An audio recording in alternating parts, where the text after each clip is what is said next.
আসসালামু আলাইকুম। ফাইনালি আমি চলে আসলাম আবারও একটি নতুন রেসিপি নিয়ে। আজকে আমি বানিয়ে দেখাবো চিংড়ি মাছের মাথা দিয়ে ও মসুর ডাল দিয়ে বড়া। তো চলুন দেখে নেওয়া যাক। প্রথমে আমি চিংড়ি মাছের মাথাগুলো ছাড়িয়ে নেব। আপনারা ভিডিওটি দেখতে থাকুন আমি কিভাবে বড়াগুলো তৈরি করছি। এখন আমি মসুরের ডাল বেটে নেব।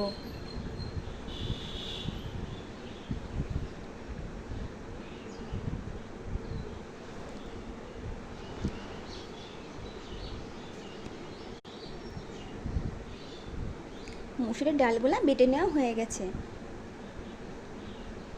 এখন আমি একে একে মরিচ, রসুন ও আদা বেটে নেব।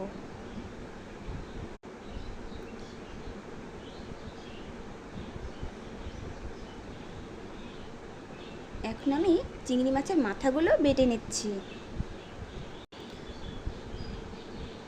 আপনারাও বাসায় বানিয়ে দেখবেন, চিংড়ি মাছের মাথা দিয়ে বড়া বানালে অনেক মজা লাগে।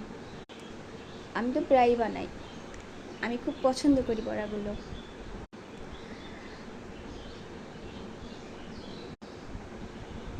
আমার বেটে নেওয়া হয়ে গেছে। এখন আমি এতে পরিমাণ মতো লবণ,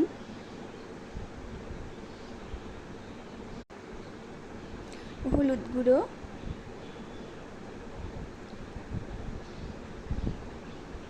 এবার নিয়ে নিলাম 2 চামচ বেসন,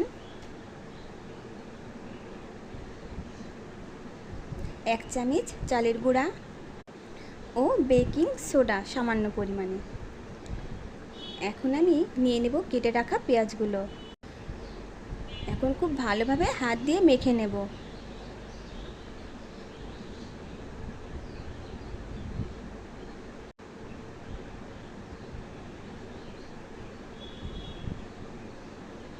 আমি ভেজে নেওয়ার জন্য রান্নাঘরে চলে আসলাম। এখন আমি ফ্রাই প্যানে তেলটা গরম করে নেব।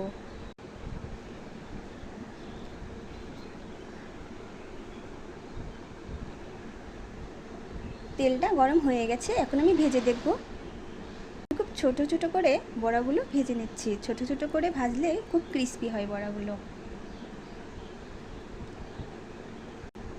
চিংড়ি মাছের বড়াটা আমার থেকে একটু বেশিই ভালো লাগে।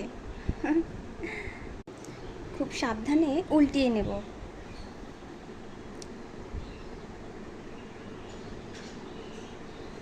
আমার বড়াগুলো ভাজা হয়ে গেছে, এখন আমি খেয়ে দেখব কেমন হয়। ভালো লাগলে লাইক বা কমেন্ট করতে কিন্তু ভুলবেন না। ভালো থাকবেন সবাই। আল্লাহ হাফেজ।